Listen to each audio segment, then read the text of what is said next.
Bom dia a todos. É um prazer estarmos de volta hoje com o nosso 20º Happy Hour na internet. Hoje temos a honra e o prazer de ter como convidado o professor Dr. Manuel Peixinho, professor do Departamento de Direito da PUC-Rio. Professor, muito bem-vindo para a nossa Happy Hour. Gostaria também de dar as boas-vindas a todos que estão presentes e a todos que estarão assistindo essa nossa palestra. É um prazer. Professor, o microfone é todo seu. Muito obrigada. Muito obrigado. Eu gostaria de agradecer a Mireille pelo convite, né, do Together for Peace. Para mim efetivamente uma honra estar aqui. Também agradecer o convite ao Gregory, né, que me intimou a participar. Não poderia deixar de atender ao Gregory, queridíssimo sobrinho do coração.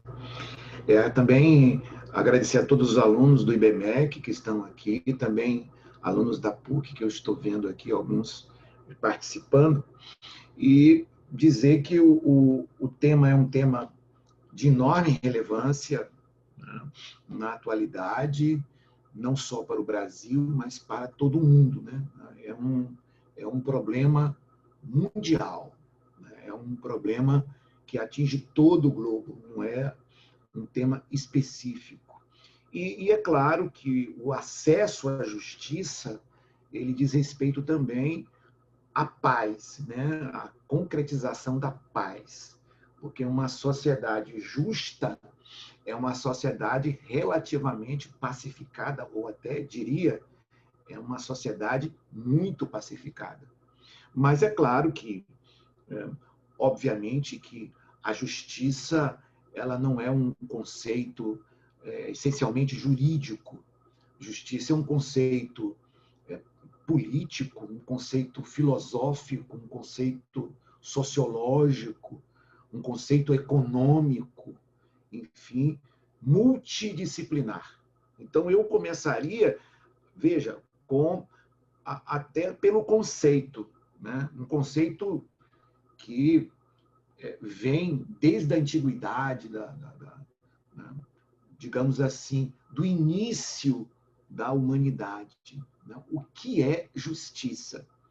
Até hoje, há muitos livros, se vocês forem ao Google ou a qualquer site de busca e colocar justiça, terão milhões ou mais conceitos de justiça. É uma pergunta ainda aberta. Então, filosoficamente, o que é justiça? Bom, eu não gostaria de retroceder muito, porque teríamos que chegar ao início da própria humanidade com o Homo sapiens, né? Desde que o Homo sapiens surge, até antes do próprio Homo sapiens, quando ele começa a se reunir coletivamente. Porque o homem isolado, né, aquele do estado de natureza solitário, né, que Rousseau chama a atenção, o homem bom, segundo Rousseau, é o homem sozinho, né, quando o homem passa a conviver com outros homens, há o conflito. Então, o surgimento da propriedade privada, para o Rousseau, é o surgimento do conflito ou dos conflitos. Então, o homem isolado é um homem que não tem efetivamente conflito. Ele não entra em colisão com outros homens. Quando ele passa a conviver com seus seres semelhantes e com o universo, né? Ou seja, com a natureza, que ele começa a explorar a natureza, naturalmente surgem esses conflitos.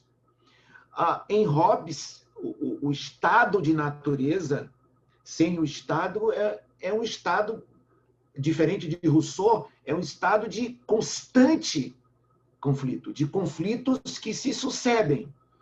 Então, para Hobbes, por exemplo, o Estado é o Estado que tentará pacificar. Por quê? Porque o homem é egoísta na essência. Ele vive em guerra com outros homens. Para Rousseau, não. Para Rousseau, ele sozinho, ele isolado, ele é um homem de paz. Quando ele começa a conviver com outros, aí sim surgem os conflitos. Então, avançando um pouco na história, saindo um pouco da história do Homo sapiens, né, do Homo erectus, enfim, das diversas gerações de seres humanos, né, o que alguns acreditam na evolução deste homem, a partir do momento que o homem passa a conviver com outros homens e com a natureza, aí surgem os conflitos e a necessidade de regras de convivência. As sociedades mais antigas, elas já há constatação da necessidade de regras de convivência, regras rudimentares, até ao ponto, efetivamente, de serem autorizadas justiças com as próprias mãos, né? Mas os gregos, e aí avançando, desde os pré-socráticos, aqueles antes dos 3 grandes filósofos, Sócrates, né, Platão e Aristóteles, antes já discursavam sobre a justiça. E a justiça seria, aqui, é claro, reduzindo o conceito em razão do nosso tempo, dar a cada um o que cada um efetivamente merece, ou o que cada um tem direito. E, obviamente, esta regra de dar a cada um o que cada um tem direito vai passando de geração em geração, de época, né, para época. Platão, na República dele, estabelece regras, divisões de classe, em que há uma classe, uma elite guerreira, né, uma outra elite que cuida, que administra a República, e outra elite e outra classe que trabalha, né, cada classe com a sua, efetivamente, função. Mas é Aristóteles, no livro Ética a Nicômaco, um livro belíssimo, inclusive ele está disponível, né, na internet, que estabelece regras interessantíssimas. Então, ele diz que a justiça é dar a cada um o que cada um efetivamente necessita, precisa, merece, de acordo com as condições peculiares de cada um. A justiça deve ser a justiça sempre do caso concreto. E esta definição de Aristóteles, de dar a cada um o que cada um efetivamente tem direito, não só merece, mas tem direito, de acordo com as peculiaridades, essa definição irá transcender todos os séculos. E será, obviamente, objeto de muita discussão filosófica, não só na Idade Média, mas quando nós chegamos à Revolução, às revoluções, né? 3 principais revoluções. A Revolução Inglesa, que se dá ainda na Idade Média, aí de 1460 até 1669, com a Declaração de Independência, né, dos Estados Unidos, com a grande Revolução Americana, e, é claro, o que todos têm na cabeça, com o advento da Revolução Francesa, que é um marco formal digamos assim, da ideia de igualdade. Só que, se nós estudarmos profundamente a Revolução Francesa, e esse autor aqui, que é um autor que eu recomendo, não é um livro para ser lido assim, de imediato, é um livro para ser lido com muito cuidado, devagar. Eu mesmo leio um capítulo por semana, paro, reflito.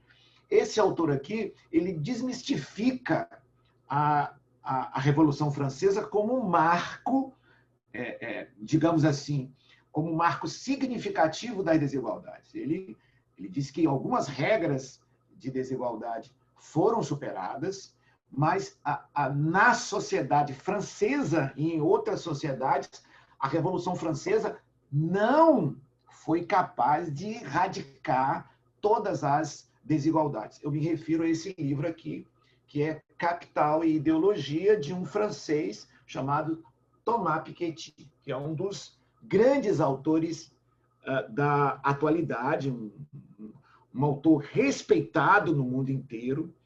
Ele é considerado, na França, um liberal, e nos Estados Unidos, um homem de esquerda. Então, efetivamente, não há um consenso, mas o livro dele é um livro de consulta, de profunda pesquisa científica, né? Profunda. É muito difícil ler o livro de Piketty, porque ele cita não só uma historiografia muito interessante, mas uma bibliografia aprofundada. Então, é um livro que, para ser contestado, e pode ser contestado, claro, qualquer um pode contestar, mas é preciso ter uma profunda pesquisa. E ele estuda a partir de dados, de registros da história da França e de outros países. Ele cita as fontes, e as fontes estão disponíveis para pesquisa. A Revolução Francesa foi uma revolução formal, né, em que reconhece a igualdade de todos perante a lei. E é claro que é um avanço significativo, mas a desigualdade ela continua, né, e muito depois da Revolução Francesa, há determinadas superações, conquistas inegáveis da Revolução, principalmente a conquista do acesso à justiça e à igualdade, mas vejam, as colônias francesas, ainda depois da Revolução, continuaram com a escravidão, né? O próprio autor, ideólogo da Revolução, Thomas Jefferson, e continuou sendo um fazendeiro, dono de escravos. Então, a contradição ela decorre naturalmente dessa discussão sobre o que é justiça. Depois nós tivemos, efetivamente, um período em que, quando a burguesia chega ao poder, com a garantia fundamental da igualdade de todos e do acesso à justiça de todos, estabelece regras importantes. Observem que, na Revolução Francesa e a construção de uma classe, que é a burguesia, nós tivemos, obviamente, avanços significativos, que é o reconhecimento formal, né?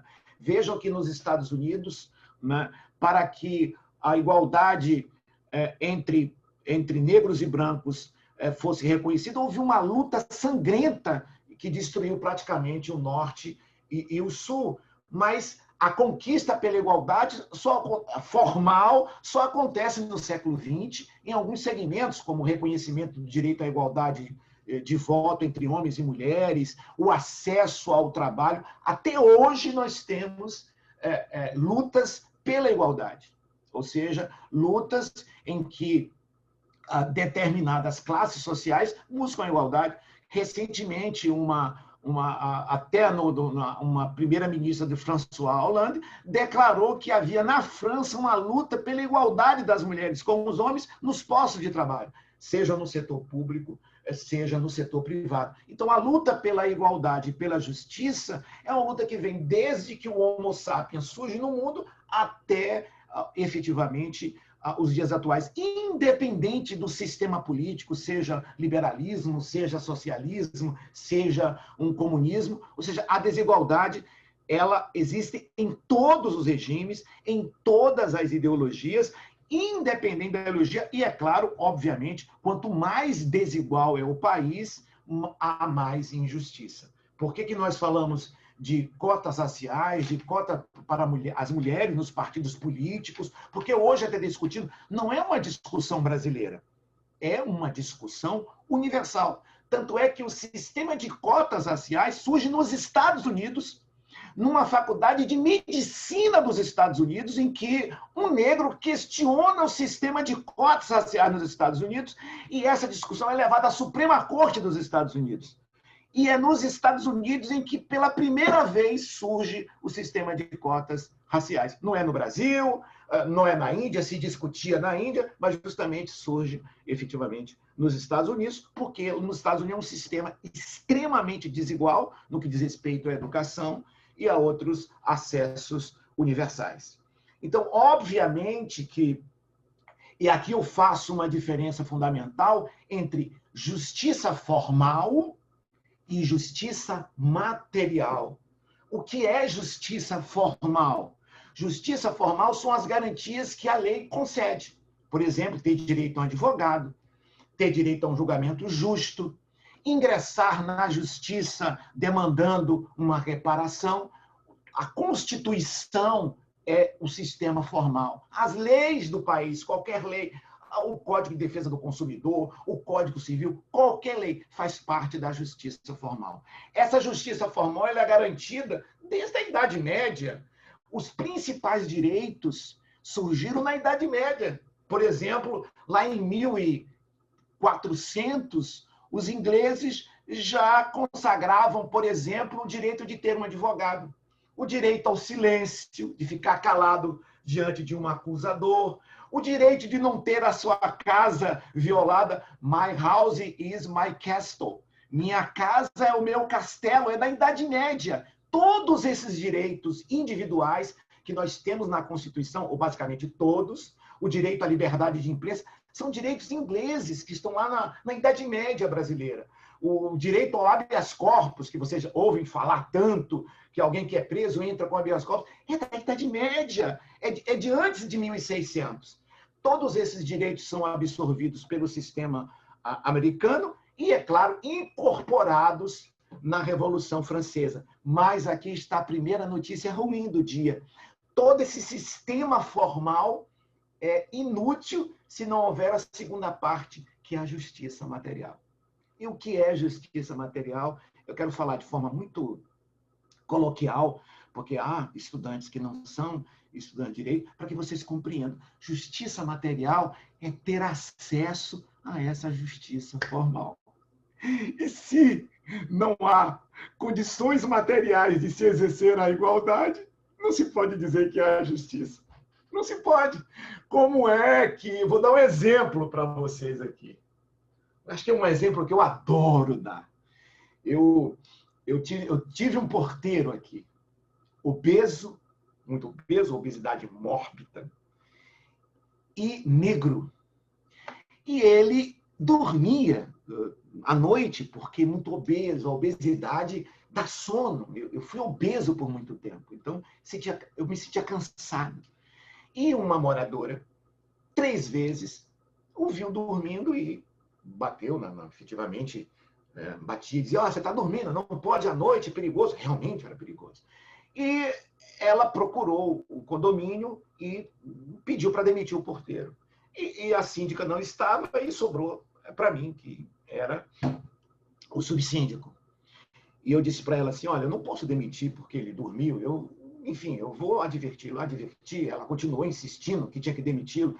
Eu falei assim, tá bom, eu vou trocá-lo de turno, vou passá-lo para o turno da manhã. Passei para o turno da manhã, ela continuou efetivamente insistindo, até que ela fez um bilhete.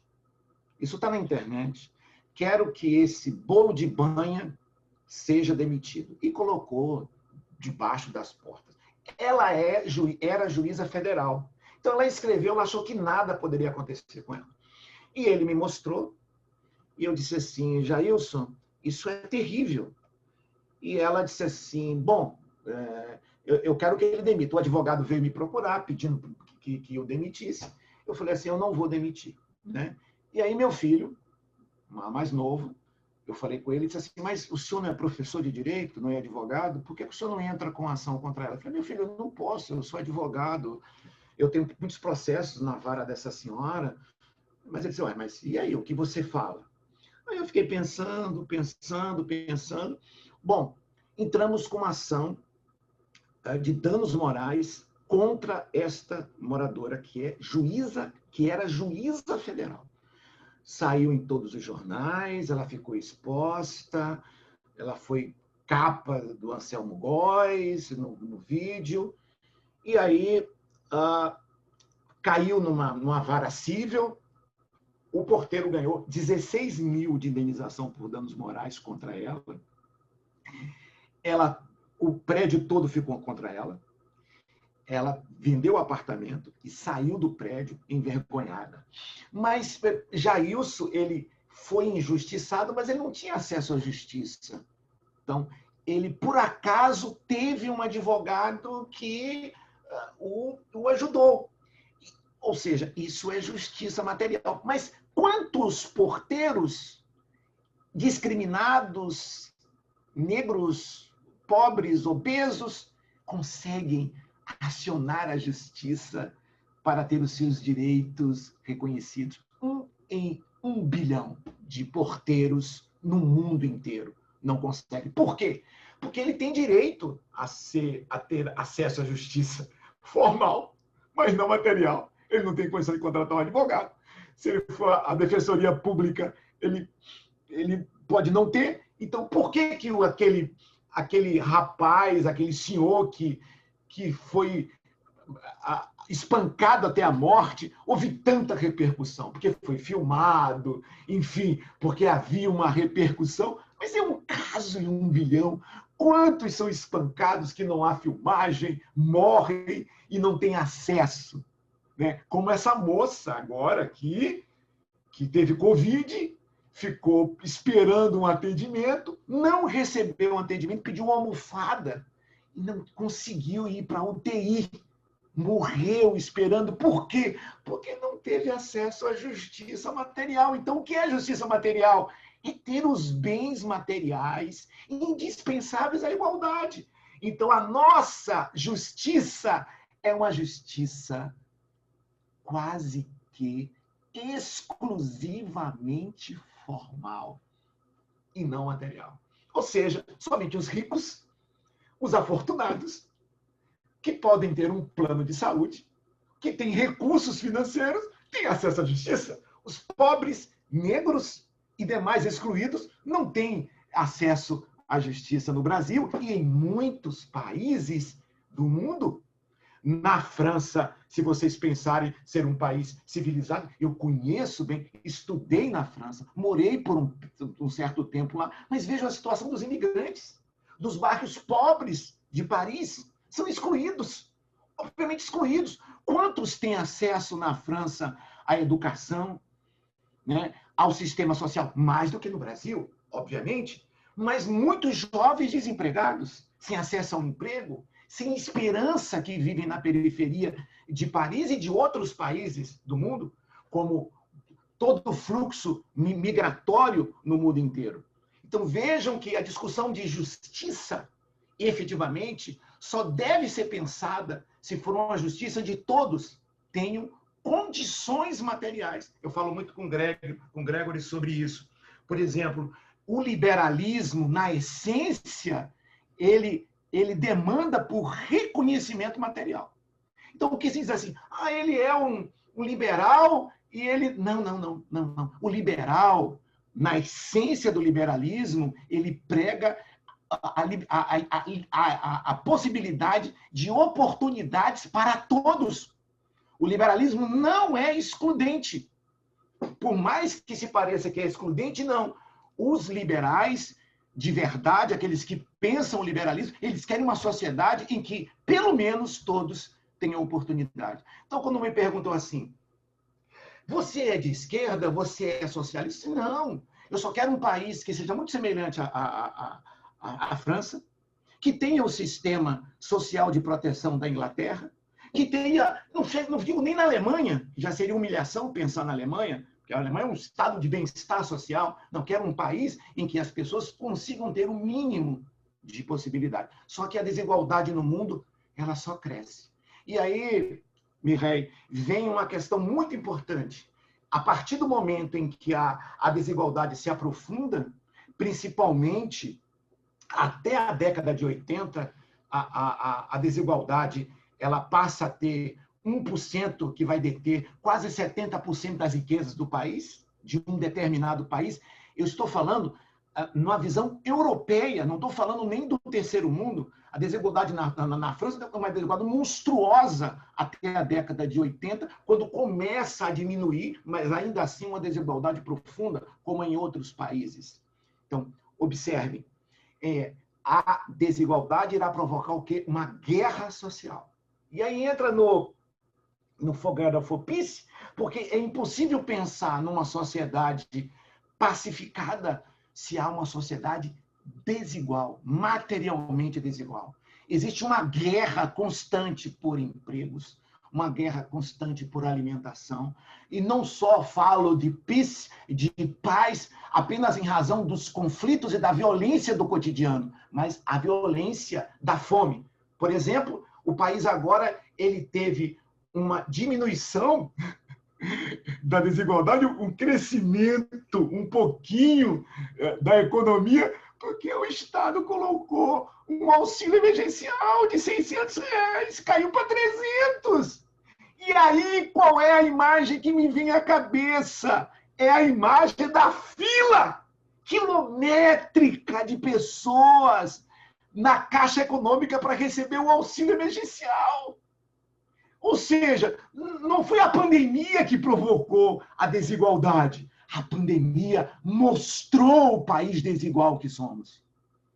E digo aqui, e esta desigualdade é uma desigualdade que vem desde sempre. Nem os governos de esquerda conseguiram erradicar essa desigualdade.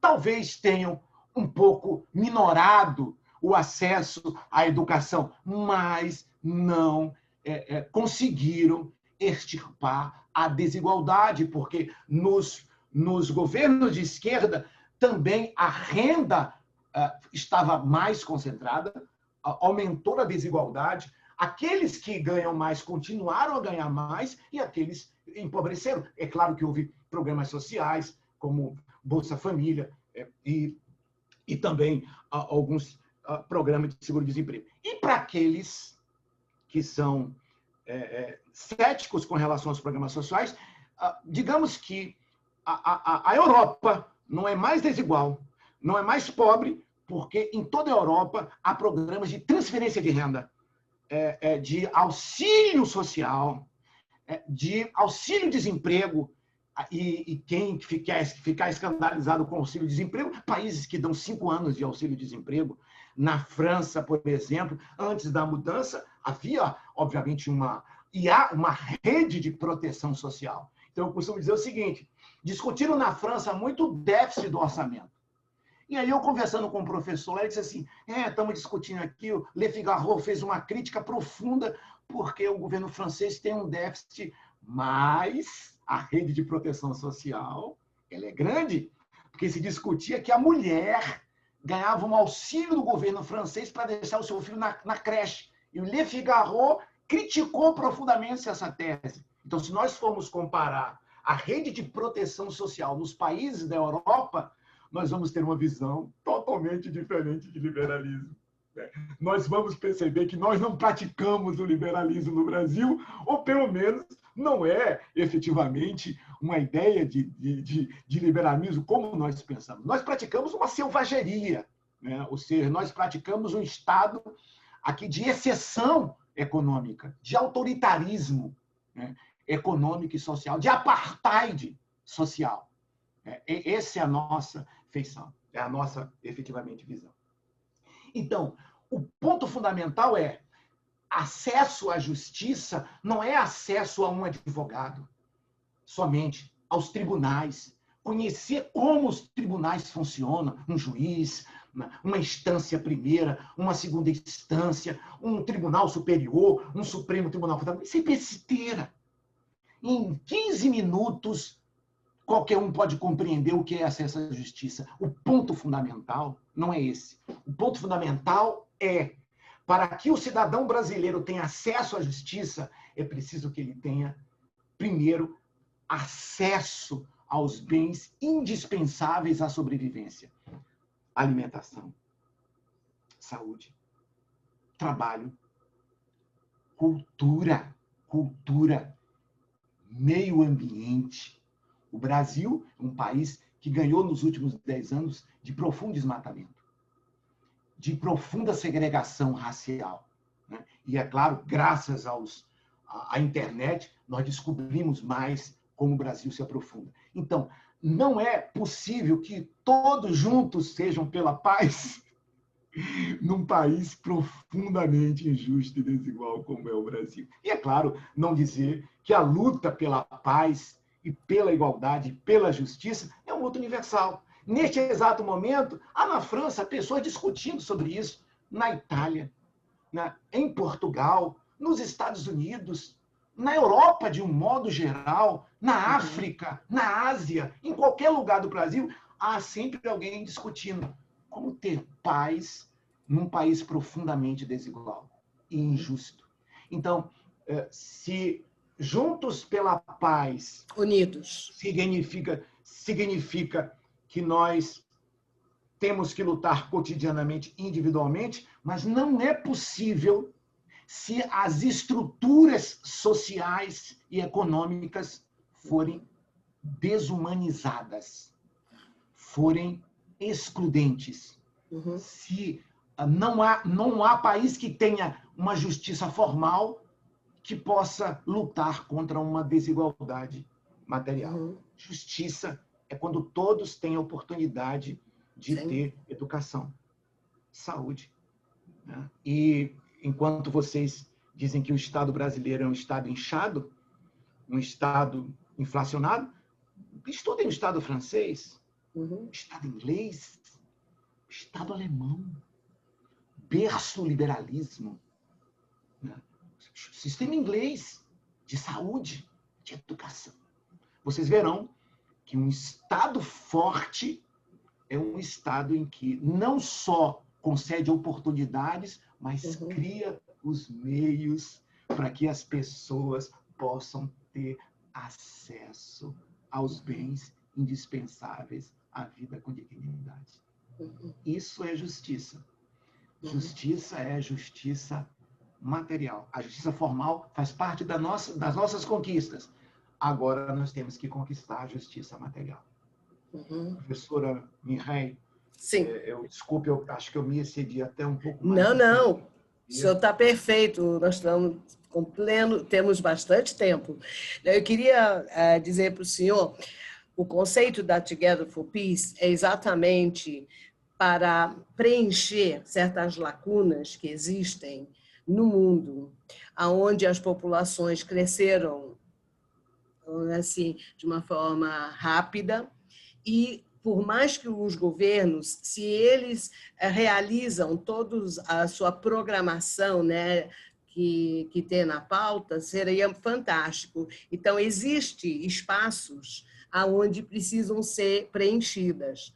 Então, o conceito que nós estamos usando é aproveitar essa juventude, alunos universitários que estão até prestes a ingressar no mercado de trabalho, transmitir dentro da sua própria comunidade, sabendo das deficiências que existem, para melhorar as condições dessas pessoas.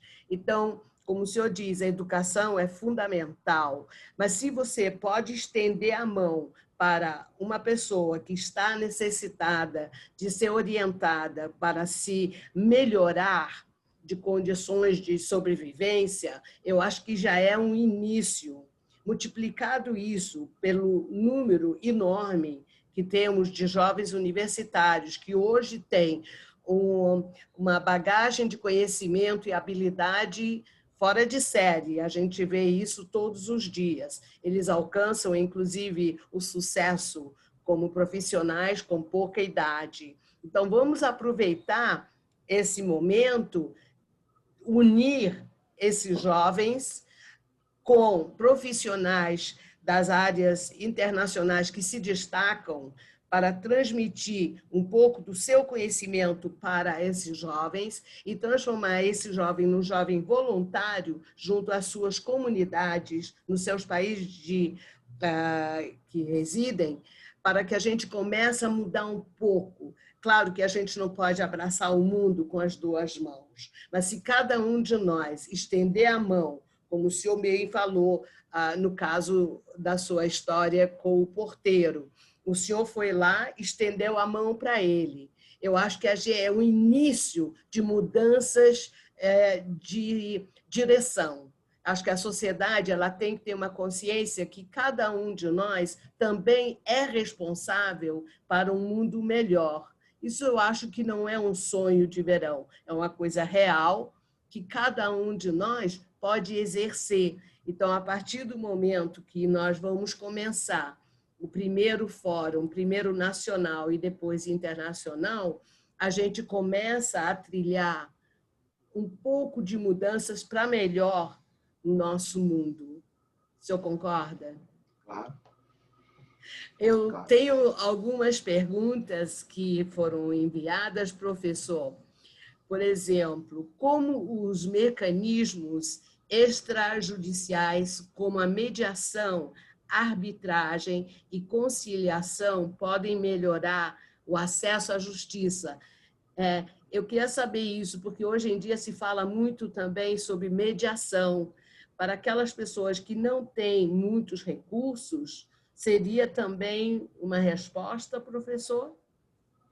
É claro que qualquer sistema alternativo de justiça é fundamental, né? Então, nós temos na mediação uma forma mais rápida de dirimir os conflitos do que no sistema judicial, que ele é um sistema judicial. Em todo o mundo é assim, né? Não é uma questão do Brasil. As demandas demoram, né? Também na França também é assim. O sistema de justiça é um sistema efetivamente demorado. Estados Unidos não é algo do Brasil. Então, no país, por exemplo, empresas que desrespeitam o consumidor já têm mecanismos já de tentativa de negociação para que essas demandas não cheguem até o judiciário, porque uma demanda de pequena causa, por exemplo, uma reclamação quanto ao funcionamento de um celular ou de um liquidificador, pode ficar 1 ano, quase 2 anos na justiça. Então, algumas empresas já desenvolvem isso, o próprio Tribunal de Justiça tem mecanismos de negociação, de mediação, e que efetivamente esses mecanismos importam por uma celeridade maior. Mas o problema é a cultura litigiosa da sociedade brasileira e também a ausência de educação, de informação. Então, ainda temos uma cultura beligerante. Então, o Brasil já tem um sistema desenvolvido de mediação, mas, por exemplo, para grandes causas, né? Empresas com muitos interesses, a certas câmaras de mediação e de conciliação. Mas para o trabalhador, para aquela pessoa oprimida lá na ponta, como se diz, aquele que quer reclamar, né, por exemplo, do seu eletrodoméstico que não funciona, ainda há uma certa resistência. E, por incrível que pareça, eu costumo dizer que 90% das pessoas que sofrem algum dano não vão ao judiciário. Mas, professor, a justiça está abarrotada. Sim, sim, mas a grande parte da população brasileira não acredita na justiça. Então, tem um dano e não reclama. Por exemplo, um overbook, por exemplo, digamos, pessoas esclarecidas que pegam um avião lotado e aí tem um atraso ou cancelamento de voo, 10% reclama na justiça porque não querem, desinteressa. Falando de classe média alta, os pobres, então, têm enormes dificuldades, porque não sabem como acessar o juizado, e o juizado, até 20 salários mínimos, por exemplo, é gratuito. A pessoa pode demandar diretamente, mas precisa ter um mínimo de conhecimento e de educação. Então, esses meios alternativos de resolução de conflitos são importantíssimos, mas eles precisam ser mais universalizados. E, para ser universalizados, é preciso que haja cidadania, educação, que as pessoas reconheçam os seus direitos, que possam demandar pelos seus direitos. E isso está, obviamente, restrito às elites, às classes dominantes, né? O pobre geralmente tem pouca oportunidade de saber que tem uma justiça alternativa, que possa recorrer. Ou então, quando procura um advogado de pequenas causas, aquele de consumidor, e aí ele é orientado para isso, melhorou, é claro, mas, sem dúvida, o Estado deveria divulgar, criar, universalizar mais esses meios alternativos de resolução de conflitos. Uhum. Isso não poderia acontecer até nas escolas? De forma Poderia, simples, poderia poderia, ser parte do currículo, né? poderia. Que... Já o currículo já tem, né? Os professores eles já Uhum, dão essas noções de cidadania, de efetivamente é, básico, mas isso deveria começar uhum, justamente, né, desde do ensino fundamental, médio, sim, para que o aluno pudesse saber melhor. Isso, eu sim, acho que não há nem necessidade, talvez os professores de história, os professores uhum, de qualquer disciplina, sim. de, poderiam esses professores ter uma noção básica, dizer pelo menos, olha, Aham. existe isso, o Não que é a só isso, Constituição. eles poderiam até fazer uma encenação, criar uma situação onde você tem o que acusa, o que defende, ter um juiz, tem advogados que vão estar defendendo ou acusando. Eu acho que como se fosse uma pequena apresentação teatral. Eu acho porque aí as crianças elas captam a mensagem com muita facilidade, que ela tenha É, consciência que ela tem direito a partir da junção pai e mãe para fertilizar, né, o ovo. Ela, a partir daquele momento, ela começa a ter direitos. Eu acho que isso as seria crianças importante. brasileiras da escola pública, elas têm que ter merenda, refeição, né? Porque elas chegam Sim, na escola, precisam comer.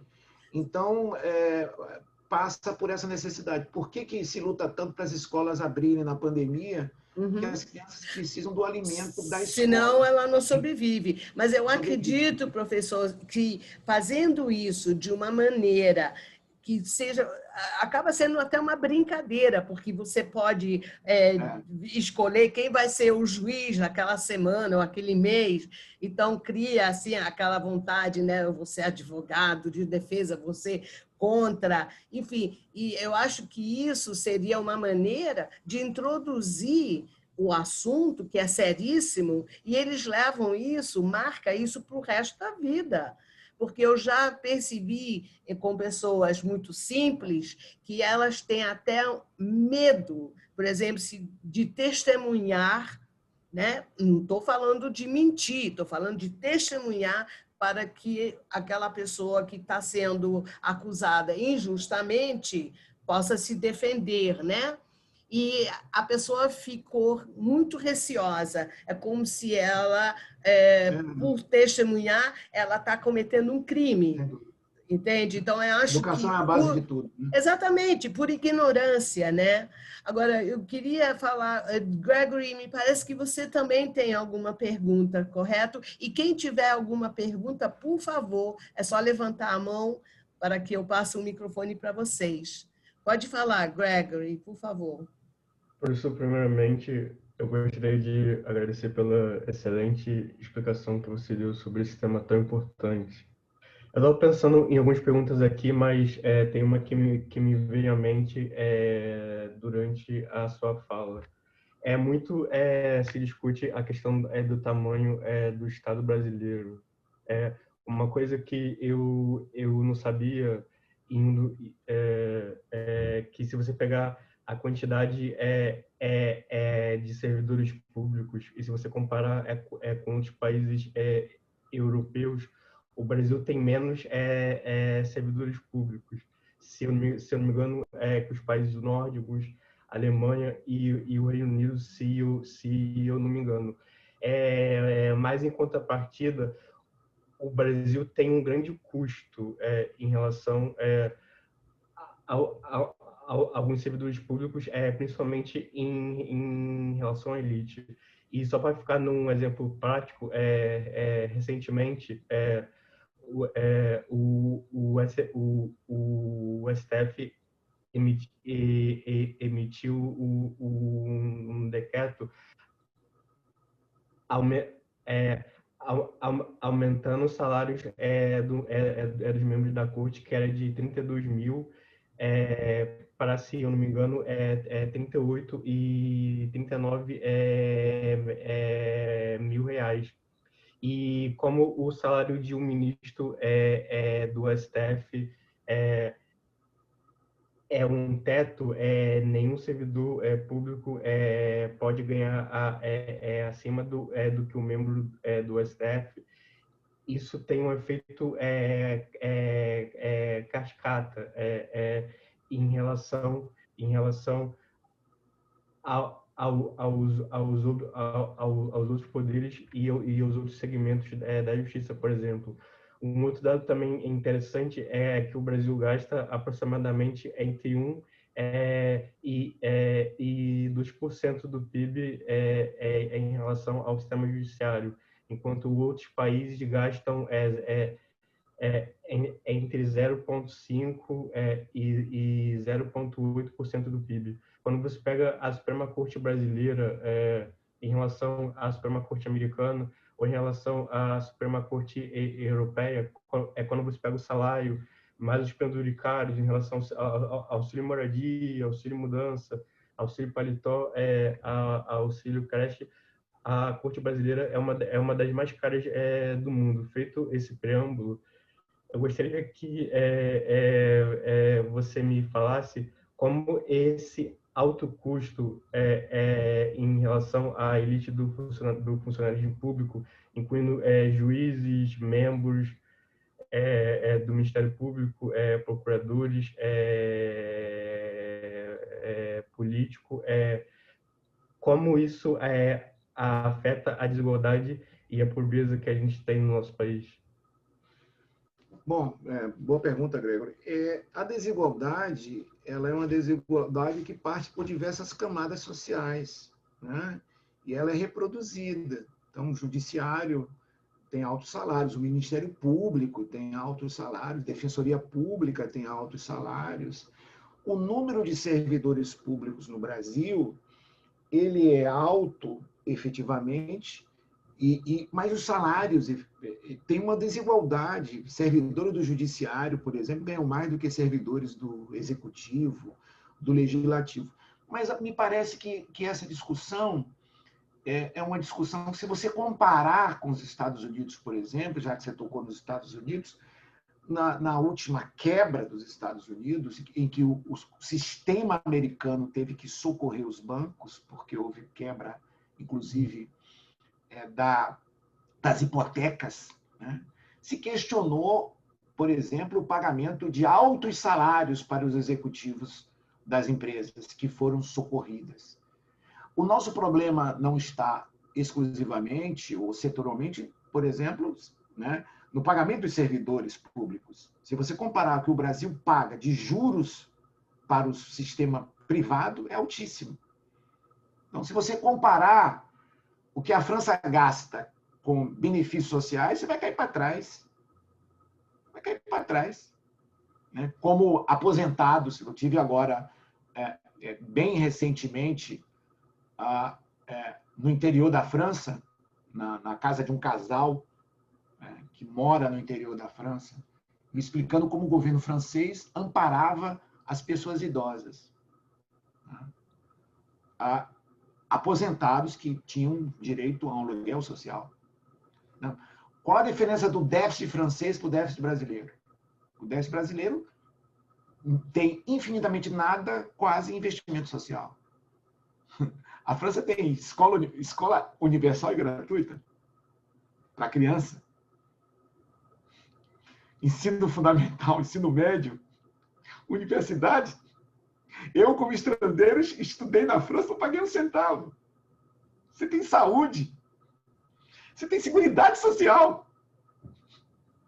Você tem cultura. Acesso à cultura. Durante um mês, eu não paguei nada em teatros, porque eu procurava programação gratuita. Aposentadoria.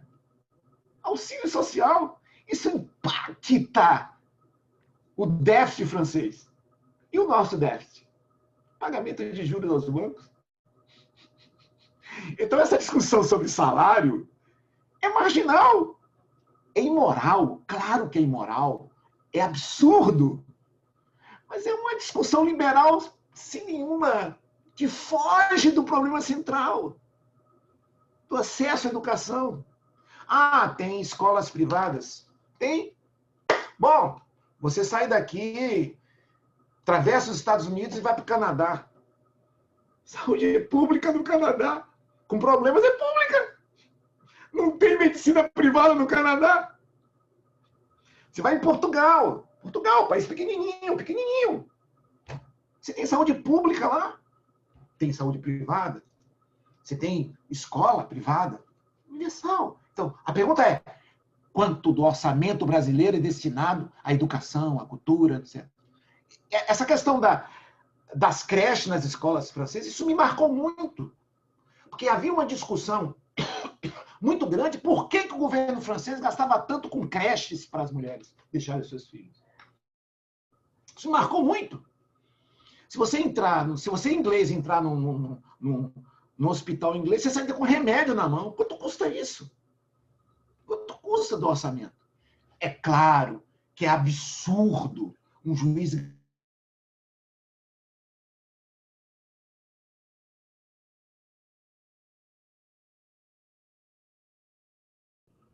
nos Estados Unidos, se você não tiver dinheiro, você não consegue ter acesso ao sistema de saúde.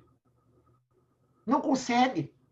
Por que a pandemia foi tão terrivelmente assoladora? Porque não havia uma preocupação com a inclusão na saúde. Por que Obama lutou tanto para ter um sistema de saúde? E por que você atravessa e vai no Canadá e a saúde é pública?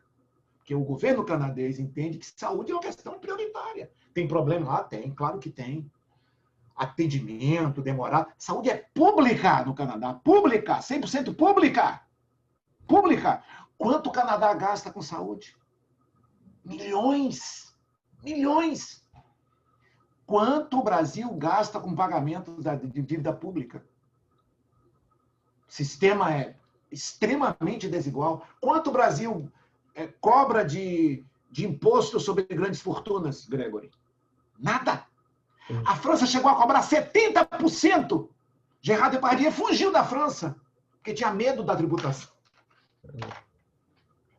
Tinha medo da tributação. Ele fugiu da França. Gerard Depardieu saiu da França, porque não aguentava pagar imposto, porque acima de 1 milhão paga um imposto terrível. Imposto sobre essa também. Você vê o resultado do tributo. O tributo volta. Se você for na Finlândia, é mais de 50%. Mas você tem tudo. Você tem tudo. Então, essa discussão de salário de juiz, de número de servidores, é importante. Mas ainda que se reduza e tem que reduzir, isso não vai alcançar o problema. O nosso problema não é esse. É prioritário. Eu digo mais, aqui para não ser suspeito, os governos de esquerda não conseguiram superar, minoraram, teve mais acesso, mais universidade, teve, obviamente que teve, mas não conseguiram se não houver uma mudança de estrutura. Eu sou cético. Num Estado como o nosso, não é possível ter justiça se não houver uma mudança de prioridade. Então, para mim, assim, 90% do orçamento francês está comprometido. O déficit francês é enorme. Ok. Mas vamos dizer por que o déficit francês é enorme. O que a França faz com os tributos que arrecada, Gregory? Saúde, educação, cultura, emprego, expansão dos transportes. Tudo aí nós. Onde nós investimos o pouco dinheiro que nós arrecadamos? Então é uma questão de prioridade. Então, discutir número de servidores é importante, é lateral, isso é marginal. Discutir salário, isso não impacta no orçamento. Tem que diminuir? Tem, concordo com você. É imoral alguém ganhar 60, 200 mil como servidor público, é imoral, é indecente. Por que o sistema é justo? É justo. Mas se você for pegar a conta de impacto no orçamento, ainda com altos salários, ainda com muitos servidores, isso não impacta. Não impacta, impacta moralmente. Orçamentariamente, impacta pouco. Impacta pouco, muito pouco. O que impacta é efetivamente as prioridades que o Brasil tem que ter, orçamentário. Então, eu gosto de citar esse exemplo, porque é interessante. Está lá quase 100% do orçamento francês comprometido. Os liberais gritando. Isso é um absurdo. O governo francês gastar tanto. Gasta com o quê? A pergunta é essa. Gasta com o quê? O que o sistema, lá onde sua irmã mora, por que é pública a saúde lá? 100% pública. Lá não tem médico privado. Não tem medicina privada no Canadá. Por quê? Atravessou ali, tem. Atravessou horas, você está no Canadá. Por quê? Porque o sistema inglês é um sistema justo para a grande maioria. Porque cada dia que você vai, por exemplo, na Inglaterra, tem uma estação do metrô nova. Que você pega de um lado e vai para o outro do outro país. Por quê? Porque há tanto investimento lá. Agora, a linha verde liga toda a Inglaterra de um lado a outro. Você tem uma das maiores malhas ferroviárias do mundo de tanto acesso. Isso economiza a vida das pessoas. Onde está o gasto? Então, essa discussão de valor de servidor é tudo importante, é marginal. Totalmente marginal. Tem que procurar a causa. Onde é que o Brasil está gastando o seu orçamento? O que ele gasta? Isso que é importante, na minha opinião. Claro, óbvio, sempre na minha opinião. Não, com certeza, professor, porque você melhorando a educação, você melhora até a saúde. Você precisa também, como agora descobriram, que muitas pessoas não conseguem ter água potável em casa. Você não tem, a rede de esgoto no Brasil ainda é muito deficiente. Então, isso também causa doenças. Se você não alimenta, se você não tem higiene, as doenças proliferam. As filas nos hospitais aumentam. Mas quando você começa a ter e por que a França não privatizou muitos serviços que tem na mão do Estado até hoje? Muitos serviços são públicos na França. Muitos. A França fundamental. Mas muitos são públicos e funcionam.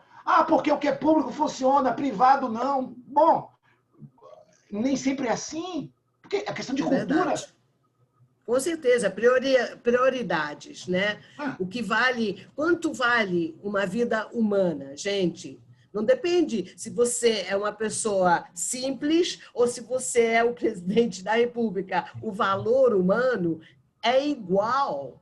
E tem que ser igual. O capitalismo avançou nos países europeus a partir do momento que houve investimento em educação. Exatamente. Não investir em educação e saúde por uma questão social somente. Porque o trabalhador educado e com saúde produz mais.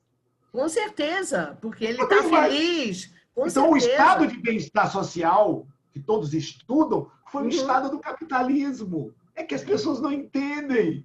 Investir em educação e saúde, você vai ter um trabalhador mais capacitado e com saúde vai produzir mais. 100%, é simples, mas... É capitalismo isso puro. É capitalismo na veia. Na veia. Os países europeus investiram nisso. Tiveram um resultado melhor. Porque o trabalhador fica mais capacitado, com saúde... Professor Peixinho, exatamente. Isso é o que as pessoas não entendem. Não é? Isso é que é tristemente que as pessoas não entendem. Até próprio Hong Kong, até a China, não Hong Kong, que sempre foi capitalista, mas até a China, entendeu? Até a própria Rússia, que fica ali com aquela telinha, não somos comunistas, todo mundo ali é capitalista. Claro que é. Sim. Temos mais uma pergunta, professor. Nazira falando, aluna da PUC, by the way. Não, tudo bem, Nazira. Pode fazer. Nazira, Não, é porque eu acho assim, a PUC, até a própria PUC, me perdoa, bate tanto em cima do ódio contra o capitalismo, e se não fosse ele, estava todo mundo perdido. Entendeu? Só que tem que compreender, intelectualizar da forma que o professor Peixinho colocou agora. Sim. É verdade. Bom, professor, mais uma pergunta. É importante ler, estudar, porque nós vivemos um momento de mentira, né? Um momento de fake news. Sim, tem muito. De imbecilidade, de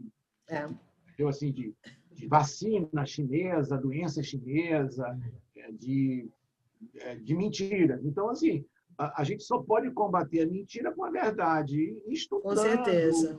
Estudando as fontes de tudo. Então, perguntar qual o déficit, o que causa o déficit brasileiro? Não é, Gregory, é a questão dos servidores públicos, garanto isso. Apesar de concordar inteiramente com você, é um absurdo. Seria imoral. Imoral, absurdo, é desigual, é injusto, totalmente injusto. O Congresso Nacional, os deputados. Totalmente.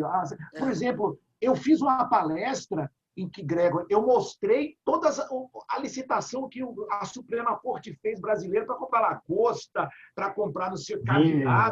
Eu mostrei numa palestra, num país onde há miseráveis e excluídos. Isso é imoral. Agora, eu não posso aqui dizer que essa questão é uma questão crucial para o país, que não é. Crucial no sentido de demonstrar que o déficit brasileiro é um déficit em que, basicamente, o capital privilegia o capital. Há uma desigualdade, não só na produção lá do capital. Por exemplo, as empresas agora tiveram um alívio. O governo nacional, o Congresso Nacional resolveu o seguinte: olha, vamos desonerar a folha. O Poder Central ingressou com ação contra isso. Então, ontem os empresários disseram: se não houver uma desoneração da folha, nós vamos ter que demitir. Obviamente que isso é muito mais importante do que se discutir. O problema não é arrecadar. Nós não somos o país que mais cobra tributo do mundo, longe disso. Muito longe disso. A Constituição de 88 previu o imposto sobre grandes fortunas. Nunca cobramos grandes fortunas. Vai lá na França para você ver. Se você for tributado, se você for rico. Isso é um sistema justo. Aí pergunto, para onde que vai a riqueza do governo francês? Para onde vai? Educação, essa é a pergunta. Saúde. O que o sistema inglês faz com a riqueza dele? Da mesma forma. O que a Alemanha faz com a riqueza dela? Essa é a pergunta. Pergunta básica. Enquanto está se discutindo aqui capitalismo, socialista, comunismo, os países estão investindo com todas as dificuldades, com todas as mazelas, com as enormes desigualdades da França, da Europa, de um modo geral. Mas você tem que dizer o seguinte: ó, a criança entra de manhã, estuda, alimento, médico, assistência completa, toma banho, vai para casa na França. Eu visitei algumas escolas, visitei basicamente o interior da França, de um modo geral. Fui para casa de uma amiga, ela me explicou. Tem lá escolas confessionais que você paga, etc. Tem escolas, né, chamadas L'École de Commerce, que são escolas pagas. Você tem acesso plenamente lá, com algumas dificuldades, obviamente sim, você tem. Quanto é o custo disso? Quanto é um custo de amparar um idoso na desassistência, na velhice? E o desemprego, como custa o seguro-desemprego? Quanto custa o médico de rua, por exemplo, da família que chama de rua? Quanto custa o sistema alemão de proteção social? Isso é o que é mais importante. Professor, custa criar a linha verde na Inglaterra, investir nisso tudo? Quanto custa? Então, a pergunta é, Gregory, onde o governo brasileiro está aplicando os recursos que pagamos dos nossos impostos? É imoral sustentar servidor público com salários exorbitantes? É que concordo plenamente com você, um judiciário concorda, mas este não é o ponto central. E construindo em cima do que o senhor está falando, professor Peixinha, Nazira aqui falando de novo, o que nós temos que ser contra e lutar contra a corrupção, porque é exatamente aí onde nós não sabemos onde vai parar o dinheiro que o Brasil recebe nos impostos e tudo. Então, a sangria. Exatamente, não é contra o capitalismo que você tem que lutar, é contra a corrupção. E eu queria saber com o senhor, professor, qual seria... Eu estou com o tempo um pouco... Ok, última para encerrar. Qual seriam os primeiros passos para a mudança desse paradigma, do que se estabeleceu até hoje no Brasil? De que forma o senhor trocaria, mudaria para parar esse círculo? Os grandes ganhos da humanidade foi o iluminismo, né? O iluminismo foi uma das grandes conquistas da humanidade.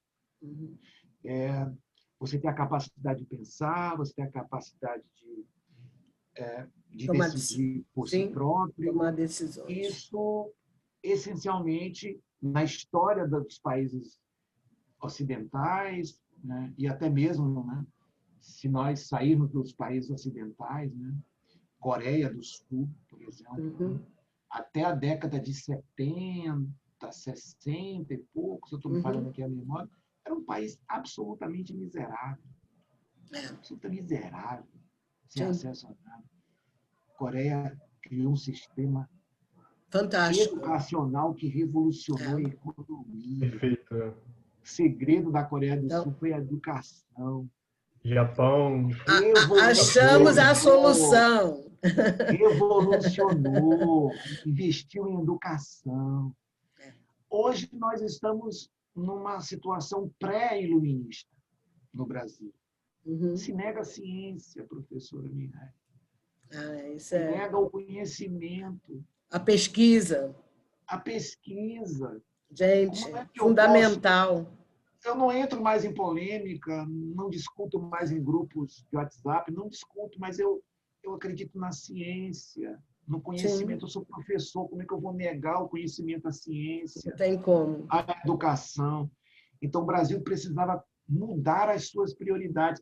Aqui, na década de 80, teve um governo que fez um projeto de escola integral, Darcy Ribeiro. Sim, né? Sim. Isso é a ponta, é a chave da solução. Como na França e em outros países, sistema de educação, gastar grande parte do PIB na educação. Com certeza. Na saúde. É o oxigênio, eu chamaria isso, professor. A educação é oxigênio da sociedade.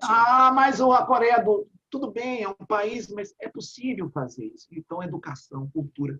Isso os países europeus fizeram no capitalismo. Melhoraram a produtividade, melhoraram a qualidade de vida.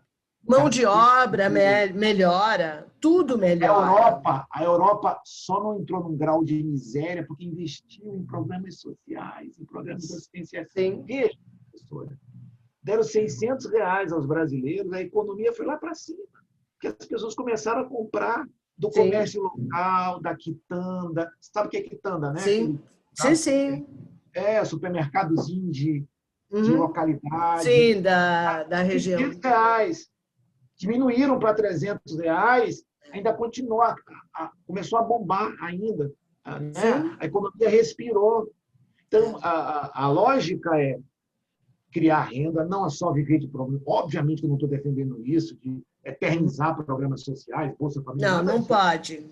Mas dar condições. Você tem que dar condições materiais para que a pessoa seja minimamente... O que eu chamo de dignidade humana, professor. Temos que dar oportunidade, dignidade humana, para que essa pessoa possa provir do seu ganha-pão. É o que a Tigana Popis apresenta. Para ficar bem claro aqui, dando um exemplo da Europa, que é um país absolutamente pacificado, nada disso, todos têm aí. Não, todos têm seus problemas. As lutas, reforma trabalhista, guerra, previdência social, mudança, uma guerra total, uma guerra nas ruas, não é uma sociedade pacificada totalmente, mas é uma sociedade que avançou na igualdade material, não formal somente, material. Então, eu acho que Juntos pela Paz passa essencialmente pelo reconhecimento de uma igualdade material minimamente estendida, né? Minimamente digna. E aí sim, o Brasil será outro país se investir em educação 100% integral, gratuita, universal, para todos. Eu me lembro, a última cena, que eu estava passeando no Louvre, né? E até com minha família que foi lá, eu fui e eu vi uma cena que me deixou emocionado até hoje. Uma professora com uma turma de bem crianças ali. Aí tinha crianças brancas, japonesas, negras, indianas, muçulmanas, aquela turma toda ali, ela, professora explicando, aí eu cheguei, fiquei olhando, aí eu olhei, eu falei, tá vendo? Não há necessidade de sistema de cotas. Está Não, aqui, ó, sistema ideal. para Crianças todos. de todas as cores convivendo aqui. Não que não tenha racismo, claro que há. Não que não tenha preconceito na França, claro que há. Mas ali, ó, ali está a base da construção da igualdade. A oportunidade. Por que nós precisamos de cotas ainda para mulheres? Para mulheres agora, aumentando a participação, porque nossa sociedade é desigual, materialmente desigual. Quando alcançarmos esse nível, não há necessidade de cotas na França. Para que cotas? As pessoas têm acesso. Né? Você entra no metrô, você percebe as cores de todas as raças. Há problemas, há conflitos, sim. Há conflitos na periferia? Claro que há. Da França, claro que há. Uhum. Mas, pelo menos, existem investimentos reais na igualdade. Então, basicamente, eu acho que é isso que eu gostaria de falar. Gostaria de agradecer à professora Mireille. Um prazer. Ao Gregory, meu querido sobrinho Gregory. Gregory é um liberal convicto. Nós discutimos bastante, debatemos bastante, acaloradamente, mas é um garoto maravilhoso. Também agradecer a todos que estão aqui, aqueles alunos da PUC, que eu vi alguns aqui. Fico muito feliz na participação de vocês. E, mais uma vez, também, né, aqui, me colocar à disposição do Together for Peace para qualquer ajuda na minha parca condição de poder falar com a juventude, de poder demonstrar minha esperança, né? E dizer que todos, realmente, todos somos mais fortes, né? Como diz aquela música do Chico Buarque, dos saltimbancos, todos juntos somos fortes. Não há nada a temer. Olha, professor, foi absolutamente brilhante a sua apresentação. Eu acho que todos nós aprendemos muito hoje com essa palestra. Agradeço em nome de todos da Together for Peace, dos alunos estagiários e voluntários, a todos que estão presentes e aqueles que estão presentes vão receber um certificado, sim, da Together for Peace. E gostaria de dizer para todos que essa vai ser a nossa última Happy Hour desse ano, 2020. Desejar a todos um Feliz Natal, um brilhante final de ano e que a gente se reencontre o ano que vem, em 2021, para mais Happy Hours na internet. Muito obrigada a todos. Parabéns. Eu estou só passando o meu e-mail aqui, que uma menina pediu aqui, mas Gregory tem meus contatos. Se alguém precisar de alguma coisa, alguma indicação. Com certeza. Alguma coisa, Gregory tem todos os meus dados aí, está atualizado. Qual o seu e-mail, professora, também? Já passei aqui o meu e-mail para todos, aqui manuelpeixinho@yahoo.com.br, que é o e-mail pessoal, tem um do escritório, mas esse aqui é o e-mail que eu vejo no meu celular. Quero agradecer mais uma vez, parabenizar a professora, a Mireille, essa grande idealizadora, essa pessoa do bem, e dizer que temos que afastar o ódio, ter paz no coração. Com certeza. Respeitar as divergências, somos diferentes e por isso fazemos parte desta coloração diferente. Somos brancos, negros, pardos, mulatos, homens, mulheres, de outros sexos, de outras etnias, e temos que respeitar essa divergência. O liberalismo ensinou sempre assim, que somos diferentes, mas temos que ser respeitados pelas nossas diferenças. Muito obrigado a todos. Obrigada a vocês. Todos abraçados e beijados num Feliz Natal e um ano novo. Da mesma forma, professor.